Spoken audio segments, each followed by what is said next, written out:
नमस्कार शेतकरी मित्रांनो, आज आपण म्हैसपूर या गावी आलेलो आहोत. माझं नाव तुषार गावंडे.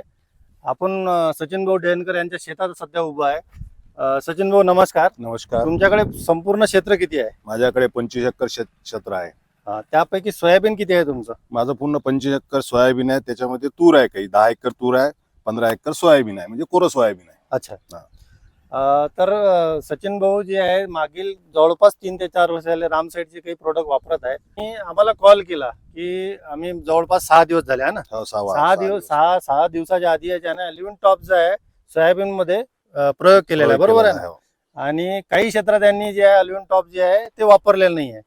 तर आपण त्यांच्याकडून जाणून घेऊया की अल्युमिनियम टॉप जे आहे यांनी वापरलं तर त्या अल्युमिनियम टॉप जिथं वापरलं तिथं काय त्यांना फरक जाणवला. मी ज्यावेळेस स्प्रे केला त्याच्यानंतर मी आता आजच शेतामध्ये आलो. आज शेतामध्ये आलो 6 दिवस झाले. 6 दिवसानंतर मी ज्यावेळेस मारलं त्यावेळेस फुल धारणा होती त्याला. ओके. फुल धारणा होती. तर आता आल्यानंतर एकदम त्याला कळ्या आणि बारीक बारीक शेंगा पकडलेल्या आहेत. आणि ज्या क्षेत्रात मी मारलेलं नाही, जे समजा आपलं 10 एकर जे वापरलं नाही, त्याच्यामध्ये मला फुल आणि बारीक बारीक कळ्या आहेत. आणि या प्लॉट मध्ये 15 एकरात मला असं वाटून राहिलं की याच्यात पाण्याचाही बी ताण कमी वाटून राहिला आणि त्या क्षेत्रामध्ये पाण्याचा ताण वाटून राहिला. म्हणजे ते थोडं पाणी असं वाटतं पाणी पाहिजे त्याला. अच्छा. तर शेतकरी मित्रांनो तुम्ही बघू शकता की सदर प्लॉट जो आहे हा अल्युमिनियम टॉपचा इथे उपयोग झालेला आहे. तर यामध्ये जे आहे सचिन भाऊचं जे म्हणणं आहे, पण आम्ही पण आमच्या डोळ्यांनी जे बघू शकतो तर इथं जसं आहे शेंगांचं जे प्रमाण आहे, चलप जे आपण त्याला म्हणतो, ते पण तिथं पाहायला मिळत आहे तुम्हाला. आणि तेवढ्याच प्रमाणात जे आहे ते फुल पण तुम्हाला इथं पाहायला मिळत आहे.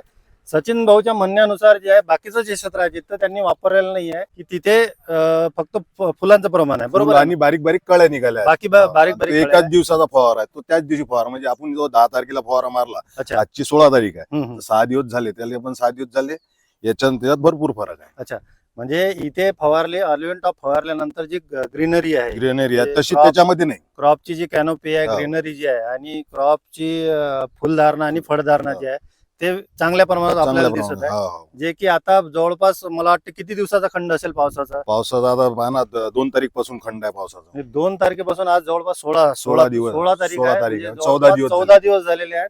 पावसाचा खंड आहे तरी क्रॉप जे आहे तुम्हाला एकदम धष्टपुष्ट आणि सशक्त दिसत आहे. जे की आपण त्या प्लॉट मध्ये पण गेलेलो सचिन भाऊ, तो पण मी आता बघितला. तर तिथं जे आहे ते तुम्हाला दाखवून देईल की तो प्लॉट कसं झालाय. तिथं पानं जे आहे ते सुकल्यासारखे वाटून, जसं की त्या पिकांना जे पाण्याची आवश्यकता वाटून राहिली. हा डिफरन्स जो आहे तो जो आहे बऱ्याचशा शेतकऱ्यांना असा वाटतं की अल्युमिनियम टॉप जे आहे ते मारायला पाहिजे की नाही मारायला पाहिजे. अल्युमिनियम टॉपने विशेष फायदा जो आहे की फुलधारणा हे खूप जास्त प्रमाणात वाढते आणि फुलधारणेचं रूपांतर जे आहे शेंगात हे लवकर होते. आणि क्रॉपची कंडिशन जी आहे ते स्ट्रेस जो म्हणतो आपण वातावरणातला, तो पण सहन करण्याची ताकद जी आहे ते पिकांना अल्युमिनियम टॉप देतो. तर मित्रांनो आपण आता ह्या दुसऱ्या प्लॉटला आलेलो आहोत. तिथं अल्युमिनियम टॉप जे आहे ते वापरलेलं नाही आहे. या प्लॉटची पण कंडिशन तुम्ही बघू शकता. याच्यामध्ये आता दुपारचा टाइम आहे, आज जवळपास 3 वाजलेले आहेत आणि ते सूर्यप्रकाश जो आहे तो डोक्यावर आलेला आहे. आणि तुम्ही बघू शकता की प्लॉट जो आहे तो सुकल्यासारखा तुम्हाला वाटत आहे.